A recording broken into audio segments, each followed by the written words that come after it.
Bonjour à toutes et à tous, bienvenue sur ma chaîne Ciné Série Galaxy. Aujourd'hui, je vous parle de Médecin de nuit. Médecin de nuit qui est un film français, un drame aux allures de polar, qui est une petite pépite. Je vous en parle sans spoilers, juste après le générique.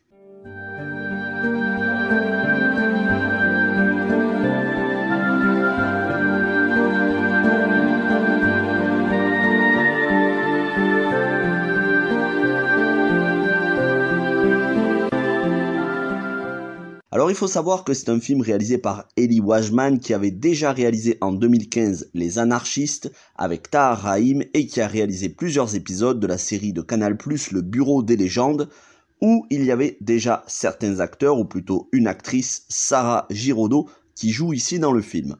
Médecin de nuit a été présenté au Festival de Cannes 2020 qui a été annulé en raison du Covid, et donc il est sorti en 2021.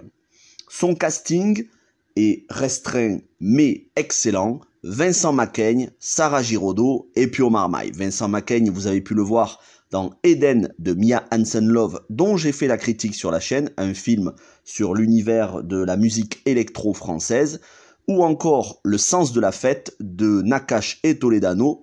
Donc un excellent acteur. Sarah Giraudot, elle est absolument sublime, encore une fois dans le film, et elle joue avec la sensibilité qu'on lui connaît.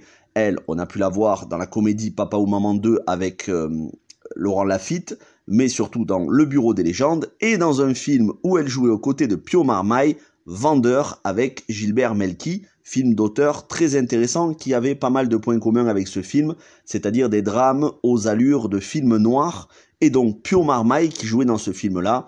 On l'a vu récemment dans Comment je suis devenu super-héros, un des tout premiers films de super-héros français dont j'ai fait la critique sur la chaîne, ainsi que dans Nos Futurs, une comédie dramatique, et Des lendemains qui chantent.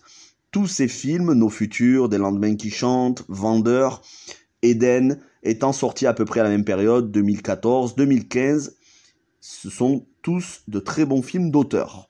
La musique est signée par les frangins Galperine, Evgeny et Sacha, qui ont signé des musiques de films français très bons et très connus, comme Les Infidèles avec Jean Dujardin et Gilles Lelouch, Malavita de Luc Besson, ou encore La Famille Bélier, qui a eu le succès qu'on lui connaît.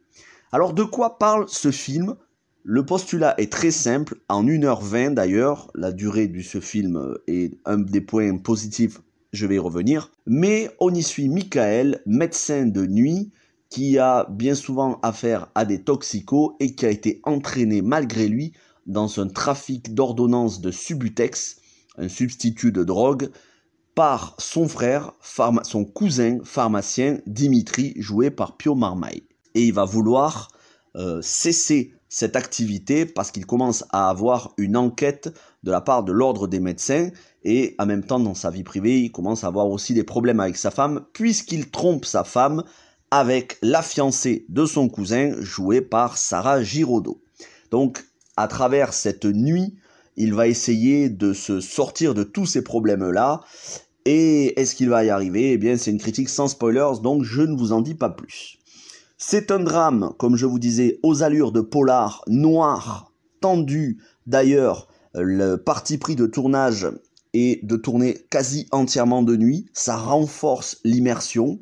D'ailleurs, à ce titre, l'immersion est renforcée aussi par le réalisme de la thématique, le trafic d'ordonnances et le fait que les médecins, en nombre inférieur, donc malheureusement pas assez nombreux, soient confrontés bien souvent à des toxicomanes qui sont là pour essayer d'avoir des substituts de drogue plus que pour s'en sortir, et du fait que malheureusement, certains toxicomanes sont des causes perdues. D'ailleurs, un des personnages le dira dans le film, on ne peut pas tous les sauver.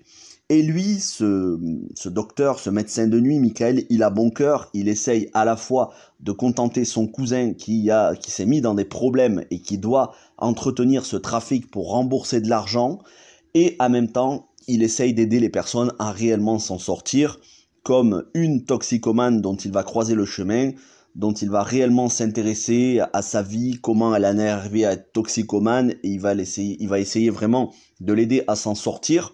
Donc quelqu'un qui a un bon cœur, mais qui est un petit peu trop exploité à la fois par certains de ses patients, mais aussi par son cousin. L'ambiance est anxiogène, c'est vraiment ce qui m'a frappé. Dès le départ, dès les 10 premières minutes, on est dans une ambiance assez étouffante, avec un jeu d'acteur irréprochable, notamment de la part de Vincent Macaigne, qui est désabusé, paumé et en même temps plein d'humanité. La relation qu'il a avec son cousin Pio Marmaille dans le film est assez touchante. On sent que le mec a énormément de problèmes sur le dos, qu'il essaye de s'en sortir, qu'il y arrive plus ou moins. C'est vraiment un film qui a une ambiance pesante, voilà, je peux pas vous en dire plus. Maintenant, si je devais trouver un point négatif, parce que ça m'a sauté aux yeux, et c'est le cas notamment dans beaucoup de films d'auteurs français, c'est la fin du film qui est bâclée. Elle aurait mérité une dizaine de minutes, ou au moins 5 minutes de plus, pour avoir une vraie fin satisfaisante. On finit sur une fin qui est suggérée, c'est dommage. C'est pas indispensable non plus parce qu'on comprend comment se termine le film, mais ça aurait été bien d'avoir un petit peu plus d'explications un peu plus claires. Voilà pour mon avis sur Médecin de nuit, je ne vais pas le faire plus long, je vous encourage vraiment à regarder ce film. Merci à toutes et à tous d'avoir regardé cette vidéo, n'hésitez pas à la liker, vous abonner, partager, et on se retrouve très vite pour beaucoup d'autres films, y compris des films français. Vous savez mon attachement pour le cinéma français que j'essaye de défendre, tant dans ces drames, dans ces films d'auteur que dans ces comédies. Merci à toutes et à tous, portez-vous bien et ciao tout le monde.